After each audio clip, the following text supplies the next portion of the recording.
ശാസ്തമംഗലത്തെ MLA office R ആർ ശ്രീലേഖ. പ്രശാന്തിനെ ഫോൺ വിളിച്ചു, പറ്റില്ലെന്ന് മറുപടി. തിരുവനന്തപുരം കോർപ്പറേഷന്റെ ശാസ്തമംഗലത്തെ കെട്ടിടത്തിൽ പ്രവർത്തിക്കുന്ന വട്ടിയൂർക്കാവ് MLA ഓഫീസ് ഒഴിയണമെന്ന ശാസ്തമംഗലം കൗൺസിലർ ആർ ശ്രീലേഖ. ഫോണിലൂടെയാണ് കൗൺസിലർ സ്ഥലം MLA VK പ്രശാന്തിനോട് ഇക്കാര്യം ആവശ്യപ്പെട്ടത്. നിലവിൽ ശാസ്തമംഗലത്തുള്ള കോർപ്പറേഷൻ കെട്ടിടത്തിലാണ് വട്ടിയൂർക്കാവ് MLAയുടെ ഓഫീസ് സ്ഥിതി ചെയ്യുന്നത്. ഇതേ കെട്ടിടത്തിലാണ് മുൻ കൗൺസിലറിനും ഓഫീസ് ഉണ്ടായിരുന്നത്. എന്നാൽ ഈ മുറി ചെറുതാണെന്നും MLA ഓഫീസ് പ്രവർത്തിക്കുന്ന മുറി തനിക്ക് വേണമെന്നുമാണ് ശ്രീലേഖ നേരിട്ട് പ്രശാന്തിനെ വിളിച്ചറിയിച്ചത്. കൗൺസിലർ ആർ ശ്രീലേഖയുടെ ആവശ്യം അനുവദിക്കാനാകില്ലെന്ന് MLA പറഞ്ഞു.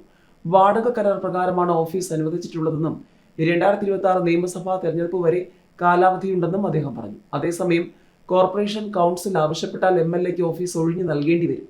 വരുന്ന നിയമസഭാ തെരഞ്ഞെടുപ്പിൽ വട്ടിയൂർക്കാവിൽ ശ്രീലേഖ BJP സ്ഥാനാർത്ഥിയാകുമെന്നും അഭ്യൂഹമുണ്ട്. ഈ അവസരത്തിലാണ് MLA ഓഫീസ് ഒഴിപ്പിക്കാൻ കൗൺസിലർ ശ്രമിക്കുന്നുവെന്നതും ശ്രദ്ധേയമാണ്. സൈബർ വിഭാഗം പരാജയം, വൈറൽ പാരഡി വിനയായി. ഭരണവിരുദ്ധ വികാരമില്ലെന്ന് CPM വിലയിരുത്തൽ. തദ്ദേശ തെരഞ്ഞെടുപ്പ് തിരിച്ചടി വിലയിരുത്താൻ CPM സംസ്ഥാന നേതൃയോഗങ്ങൾ തുടങ്ങി. ശനിയാഴ്ച സെക്രട്ടേറിയറ്റ് യോഗം ചേർന്ന ജില്ലാ അവലോകന റിപ്പോർട്ടിൽ ചർച്ച നടത്തി. ശബരിമല സ്വർണ്ണക്കൊള്ളയിൽ പത്മകുമാറിനെതിരെ നടപടി വൈകിയത് തെരഞ്ഞെടുപ്പിൽ പ്രചാരണ ആയുധമായെന്ന യോഗത്തിൽ വിലയിരുത്തലുണ്ടായി. സംസ്ഥാന നേതൃത്വത്തിന്റെ പൊതുവിലയിരുത്തൽ ഞായറാഴ്ചത്തെ സംസ്ഥാന കമ്മിറ്റിയിലാണ് അവതരിപ്പിക്കുന്നത്. സംഘടനാ തലത്തിൽ വീഴ്ചയുണ്ടായിട്ടുണ്ടെന്നാണ് ജില്ലാതല വിലയിരുത്തൽ. ഇപ്പോഴത്തെ ദൗർബല്യം 2 മാസത്തിനുള്ളിൽ മാറ്റിയെടുത്ത നിയമസഭാ തെരഞ്ഞെടുപ്പിൽ മുന്നേറാനുള്ള കർമ്മ പദ്ധതി സംസ്ഥാന നേതൃത്വം തയ്യാറാക്കും. ഇതിനായി SIR-ൽ വോട്ടർമാരെ ഒഴിവാക്കിയതുപോലുള്ള വിഷയം പ്രചാരണ വിഷയമായി ഏറ്റെടുക്കും. ഇക്കാര്യം ചർച്ച ചെയ്യാൻ LDF യോഗവും ചേരും. ശബരിമല സ്വർണ്ണക്കൊള്ള വിഷയം തിരിച്ചടിയായെന്ന് CPI നേതൃത്വം സമ്മതിക്കുന്നില്ലെങ്കിലും ഇത് സംബന്ധിച്ച പാരഡി ഗാനം പൊതുതരംഗമായി മാറിയത് തിരിച്ചറിയാൻ പാർട്ടി സൈബർ വിഭാഗത്തിനായിട്ടില്ലെന്നാണ് വിമർശനം. ഗുരുവായൂരിലും കൊടുങ്ങല്ലൂരിലുമൊക്കെ LDF മികച്ച പ്രകടനം കാഴ്ചവെച്ചത് ശബരിമല ഏശിയിട്ടില്ല എന്നതിന് തെളിവായി സംസ്ഥാന നേതൃത്വം ഉയർത്തിക്കാട്ടുന്നു. ജനമനസ്സറിഞ്ഞുള്ള പ്രചാരണം ഏറ്റെടുക്കുന്നതിൽ പാർട്ടി സൈബർ വിഭാഗം അമ്പേ പരാജയപ്പെട്ടെന്നാണ് വിലയിരുത്തൽ. ശബരിമല പാരഡി ഗാനം വൈറലാവുന്നത് പാർട്ടിക്കാർ ശ്രദ്ധയിൽപ്പെടുത്തിയിട്ടും നേരിടാൻ സൈബർ വിഭാഗത്തിനായില്ല. സർക്കാരിന്റെ ജനക്ഷേമ പ്രവർത്തനങ്ങൾ ജനങ്ങളിൽ എത്തിക്കാനോ സാമൂഹിക മാധ്യമ പ്രചാരണത്തിൽ മേൽക്കൈ നേടാനോ കഴിഞ്ഞില്ല. അതേസമയം സൈബർ പ്രചാരണത്തിൽ പ്രതിപക്ഷമേറെ മുന്നിട്ട് നിന്നെന്നും വിലയിരുത്തി. ലോക്സഭാ തെരഞ്ഞെടുപ്പിലേതുപോലെ ന്യൂനപക്ഷ ധ്രുവീകരണം തദ്ദേശ തെരഞ്ഞെടുപ്പിലും പ്രതിഫലിച്ചിട്ടുണ്ട് എന്നാണ് വിലയിരുത്തൽ. വടക്കേ മലബാറിൽ മുസ്ലിം ലീഗ് മുൻകൈയെടുത്തുള്ള ന്യൂനപക്ഷ കേന്ദ്രീകരണം ഇടത് സാധ്യതയെ ബാധിച്ചു. എറണാകുളം പോലുള്ള ചില ജില്ലകളിലും ഇതുണ്ടായി. സംസ്ഥാന സർക്കാരിനെതിരെ ഭരണവിരുദ്ധ വികാരം തെരഞ്ഞെടുപ്പിൽ പ്രകടമല്ലെന്നാണ് വിലയിരുത്തൽ. പാർട്ടിയുടെ രാഷ്ട്രീയ അടിത്തറ ഇളകിയെന്ന് പറയാനാവില്ല. അതേസമയം പല തദ്ദേശ സ്ഥാപനങ്ങളിലും ഏറെക്കാലമായി പാർട്ടി ഭരണം കൈയാളുന്നത് പ്രാദേശിക തലത്തിൽ ഭരണവിരുദ്ധ വികാരം ഉണ്ടാക്കി. ഇത് വോട്ടെടുപ്പിലും പ്രതിഫലിച്ചു. തിരുവനന്തപുരം കോർപ്പറേഷനിലും മറ്റും കോൺഗ്രസ് വോട്ട് ചോർന്ന BJPയിലേക്ക് ഒഴുകി. ഭരണമാറ്റം ഉണ്ടായി നടക്കമുള്ള കാര്യം രാഷ്ട്രീയ പ്രചാരണത്തിലുള്ള വിഷയങ്ങളായി CPM ഏറ്റെടുക്കും. തദ്ദേശ ചിത്രം വ്യക്തം. 532 ഗ്രാമപഞ്ചായത്തുകൾ UDF-നൊപ്പം, LDF-ന് 358, 30 പഞ്ചായത്തുകളിൽ NDA. ത്രിതല പഞ്ചായത്തുകളിലെ അധ്യക്ഷ തെരഞ്ഞെടുപ്പ് കഴിഞ്ഞതോടെ തദ്ദേശ ചിത്രം വ്യക്തം. കൂറുമാറ്റവും മുന്നണി മാറ്റവും വിചിത്ര കൂട്ടുകെട്ടുകളും കയ്യബദ്ധങ്ങളും കണ്ട തെരഞ്ഞെടുപ്പിനൊടുവിൽ 941 പഞ്ചായത്തുകളിൽ 532 ഗ്രാമപഞ്ചായത്തുകൾ UDF-നൊപ്പം. ഇടതുമുന്നണിക്ക് 358 പഞ്ചായത്തുകൾ കൊണ്ട് തൃപ്തിപ്പെടേണ്ടി വന്നു. NDAക്ക് 30 എണ്ണം. സ്വതന്ത്രരും മറ്റ് കക്ഷികളും 8 പഞ്ചായത്തുകളിൽ അധികാരത്തിലെത്തി. തൃശൂർ മറ്റത്തൂർ പഞ്ചായത്തിൽ 8 കോൺഗ്രസ് അംഗങ്ങൾ രാജിവെച്ച BJPയുമായി കൈകോർത്തത് വൻ രാഷ്ട്രീയ വിവാദമായി. ഇവിടെ LDF 10, UDF 8, NDA 4, UDF വിമതർ 2 എന്നിങ്ങനെയായിരുന്നു കക്ഷിനില. LDF ഭരണത്തിലെത്താതിരിക്കാൻ രാജിവെച്ച കോൺഗ്രസ് അംഗങ്ങൾ BJPയുമായി കൈകോർക്കുകയായിരുന്നു.